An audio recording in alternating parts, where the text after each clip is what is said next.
Shalom, que Dieu vous bénisse, que sa grâce demeure sur vous. Mon nom est Ange Josaphat et nous sommes à notre émission Anakazo de ce jeudi. La grâce de Dieu est avec vous et la grâce de Dieu est avec nous. Nous sommes heureux et nous sommes très contents. Cette semaine, nous serons dans la ville de Genève pour un programme extraordinaire et un programme surnaturel. Place de la Grotte 3 à Genève.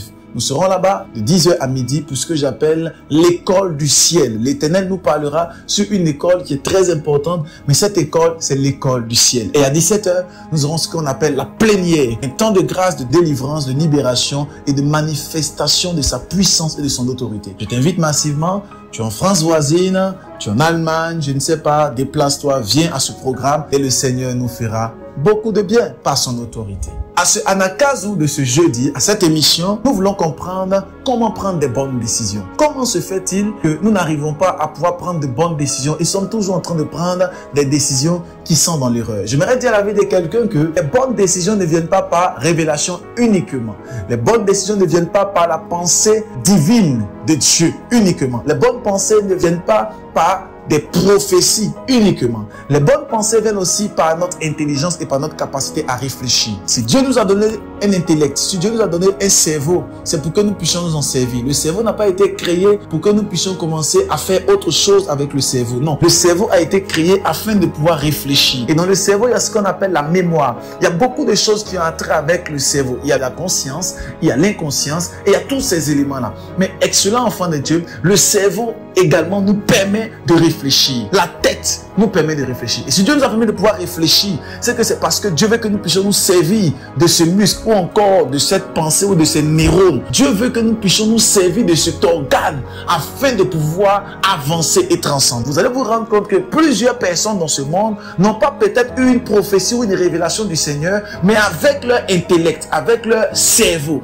avec leur réflexion, ils ont réussi à développer et ils ont réussi à impacter ce monde. J'aimerais dire à la vie de quelqu'un, ta destinée glorieuse ne dépend pas seulement d'une prophétie ou d'une révélation. Ta destinée dépend également de ta capacité à réfléchir, de ta capacité à pouvoir entrer dans la dimension de ton cerveau et faire sortir la pensée et la réflexion. Je prie pour quelqu'un ce matin, que l'Éternel te donne de pouvoir réfléchir et de pouvoir avoir un cerveau qui bouge pour sa gloire. Excellent enfant de Dieu, nous voulons lire ce texte. Dans le livre de Psaume 25, versets 4 à 5. Éternel, fais-moi connaître tes voies, enseigne-moi tes sentiers, conduis-moi dans la vérité et instruis-moi, car tu es le Dieu de mon salut, tu as toujours mon espérance. Le Psaume 25 nous dit clairement que l'Éternel doit nous instruire, doit nous conduire, parce qu'il est notre espérance. Excellent enfant de Dieu, la bataille du nomijo, la bataille de la pensée est très importante avec ce que j'appelle les bonnes décision. Le monde dans lequel nous sommes et beaucoup d'enfants de Dieu échouent dans leur vie par des mauvaises décisions. Ce qui fait en sorte que tu te retrouves dans la situation dans laquelle tu te retrouves au jour d'aujourd'hui, c'est à cause d'une mauvaise décision. Ce qui fait en sorte que ton époux t'a laissé ou ton épouse t'a quitté, c'est à cause d'une mauvaise décision. Ce qui fait en sorte que ton patron t'a chassé de ton travail, c'est à cause souvent d'une mauvaise décision. Alors, nous sommes souvent victimes de plusieurs événements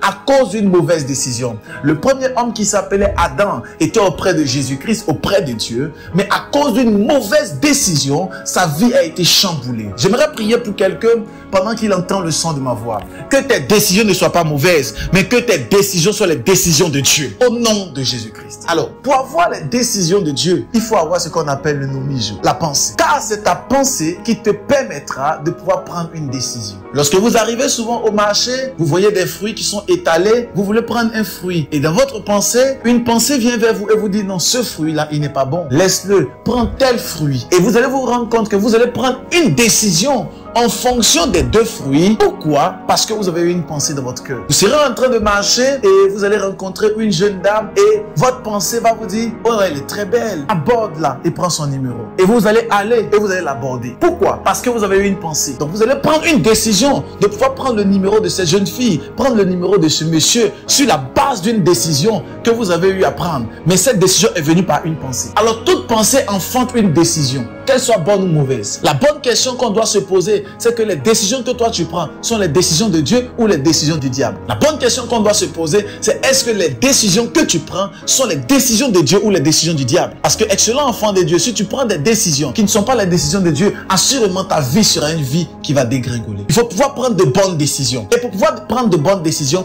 il faut savoir que l'Éternel est ton espérance. Il faut avoir une intimité avec Dieu. Beaucoup de personnes me choquent dans ce monde dans lequel nous sommes, qui n'ont pas d'intimité avec Dieu. Ils ne prient pas le matin, ni l'après-midi, ni le soir. Ils ne parlent pas à Dieu, mais ils veulent prendre de bonnes décisions. C'est comme quelqu'un qui veut quitter Paris et arriver dans la ville de Genève, mais il veut simplement s'envoler et aller. Ce n'est juste pas possible, tu n'as pas d'aile. Ça n'existe pas. Et beaucoup de personnes veulent prendre de bonnes décisions, mais sans avoir une intimité avec Dieu. Mais tu prendras continuellement une mauvaise décision. Parce que ton intimité avec Dieu, elle est zéro, elle est caduque et elle est minable. Tu dois pouvoir avoir une intimité avec Dieu, ton intimité dans ta vie de prière, par ta capacité à prier, par ta capacité à avoir une intimité avec Dieu. Et Dieu va te transformer et te changer. Le Dieu que nous servons est un Dieu qui est capable de bouleverser des vies. Mais il a besoin de ton intimité avec lui. Tu ne peux pas prétendre aimer ton mari et ne pas avoir une intimité avec ton mari. Tu ne peux pas prétendre aimer ta femme et ne pas avoir une intimité avec ta femme. Ce n'est juste pas possible. Donc tu ne peux pas prétendre aimer Dieu et ne pas avoir une intimité avec lui. J'aimerais prier pour quelqu'un ce matin. Que l'Éternel te donne d'avoir une intimité avec lui afin de prendre des bonnes décisions. Je prie que Dieu te pousse dans sa présence. Que l'Éternel te pousse dans sa présence. Au nom puissant de Jésus-Christ, que Dieu vous bénisse, que sa grâce demeure sur vous. Partagez, mettez les cœurs et invitez le maximum de personnes. S'il y a des personnes qui n'ont pas encore téléchargé l'application sur YouTube, vous le voyez, sur Instagram, sur Facebook et même sur TikTok. Prophète Ange Josaphat, vous pouvez suivre cela. Ou allez sur Play Store, sur Apple Store, télécharger l'application Anakazo et Dieu nous fera beaucoup de bien. Excellent enfant de Dieu, j'aimerais vous dire ceci. Partagez, partagez, partagez. On se retrouve demain pour notre temps de guérison de miracles à 6 heures. Que Dieu vous bénisse.